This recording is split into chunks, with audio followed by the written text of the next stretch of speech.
জানাই।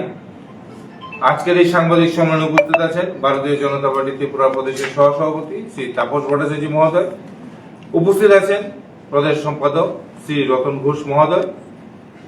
আজকের এই সাংবাদিক সম্মেলনে আপনাদেরকে সম্বোধন করবেন শ্রী তাপস ভট্টাচার্য মহোদয়। আমি ওনাকে অনুরোধ করছি আপনাদেরকে সম্বোধন করার জন্য। ধন্যবাদ। প্রথমে সাংবাদিক বন্ধুদের অসংখ্য ধন্যবাদ এবং আপনাদের প্রতি কৃতজ্ঞতা প্রকাশ করছি এই কারণে যে রাজ্যে একটা নির্বাচনের পরিবেশ চলছে। আজকে ধর্মনগর বিধানসভা কেন্দ্রের উপনির্বাচন সম্পন্ন হয়েছে। আগামী 12 তারিখ এডিসির নির্বাচন হবে। আপনাদের মাধ্যমে প্রথমেই ধর্মনগর ও উপনির্বাচনে, বিধানসভার উপনির্বাচনে ধর্মনগরের প্রত্যেক ভোটার এবং প্রত্যেক ধর্মনগরবাসীকে অভিনন্দন জানাচ্ছি, শুভেচ্ছা জানাচ্ছি যে একটা সুন্দর এবং সুস্থ পরিবেশের মধ্য দিয়ে ধর্মনগরের উপনির্বাচন অনুষ্ঠিত হয়েছে। সেই সঙ্গে নির্বাচন কমিশনকে, রাজ্য নির্বাচন কমিশনকে অভিনন্দন জ্ঞাপন করছি পার্টির তরফ থেকে যে অত্যন্ত সুন্দরভাবে এই নির্বাচনী কর্মকাণ্ডকে, আজকের যে ভোটদান পর্ব সেটাকে সম্পন্ন করার জন্য আপনাদের প্রতি কৃতজ্ঞতা প্রকাশ করছি।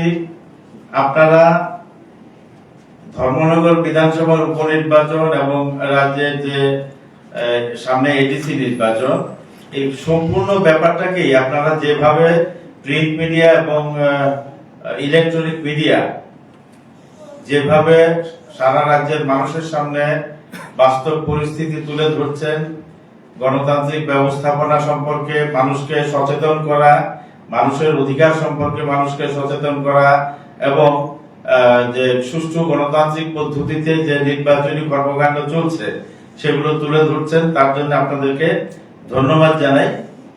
ধর্মনগর বিধানসভা কেন্দ্রের উপনির্বাচনে আমাদের কাছে এখন পর্যন্ত যতটুকু খবর আছে সম্পূর্ণ শান্তিপূর্ণভাবে নির্বাচন হয়েছে এবং সেই নির্বাচনে আমার কাছে যতটুকু খবর আছে 79.99% ভোট কাস্টিং হয়েছে। এটা আমার মনে হয় অত্যন্ত ভালো লক্ষণ। বেশি সংখ্যক ভোটার যখন ভোটদানে অংশগ্রহণ করে তখন গণতান্ত্রিক ভোটারদের মধ্যে গণতান্ত্রিক যে চেতনা, সেই চেতনার বহিঃপ্রকাশ ঘটে। এটা অত্যন্ত ভালো লক্ষণ। আমরা আশা করব যে ধর্মনগর উপনির্বাচনের যে ফলাফল, সেই ফলাফল আমাদের পক্ষে যাবে, ভারতীয় জনতা পার্টির পক্ষে যাবে। ভারতীয় জনতা পার্টির প্রার্থী শ্রী জহর চক্রবর্তী দীর্ঘদিনের ভারতীয় জনতা পার্টির কার্যকর্তা, অত্যন্ত ভদ্র এবং কি বলবো দায়িত্বশীল কার্যকর্তা।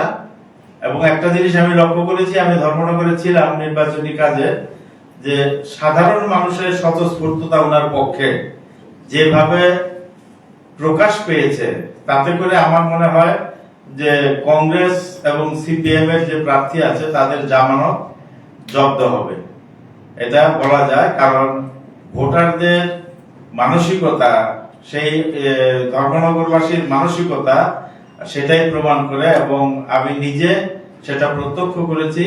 আমি আশাবাদী আমাদের প্রার্থী বিপুল ভোটে জয়লাভ করবেন এবং বিরোধী দলের কংগ্রেস এবং সিপিএম এর জামানত জব্দ হবে।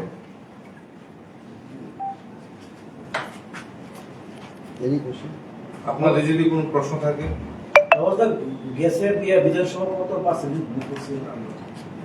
গত বিধানসভাতে কত পার্সেন্ট ভোট পড়েছিল ঠিক আমার জানা নেই, এই মুহূর্তে বলতে পারছি না। আমাদের প্রার্থী বিশ্ববন্ধু শেখ প্রয়াত, উনি 1098 ভোটে জয়লাভ করেছিলেন। 1098 ভোটে জয়লাভ করেছিলেন আমাদের যিনি বিশ্ববন্ধু বাবু জয়লাভ করেছিলেন। এবার তার ব্যবধান তো অনেক বেড়ে যাবে নিঃসন্দেহে, অনেক ভালো রেজাল্ট হবে আমাদের, এটা আমরা নিঃসন্দেহে বলতে পারি। এডিসিতে কি হবে? এডিসি নিয়ে এই মুহূর্তে আমার পক্ষে বলা কিছু সম্ভব না, আমি কিছু বলতে পারবো না, কারণ আমি ধর্মনগরটা নিয়েই ছিলাম। আমি আশাবাদী এডিসিতেও আমাদের ভালো রেজাল্ট হবে।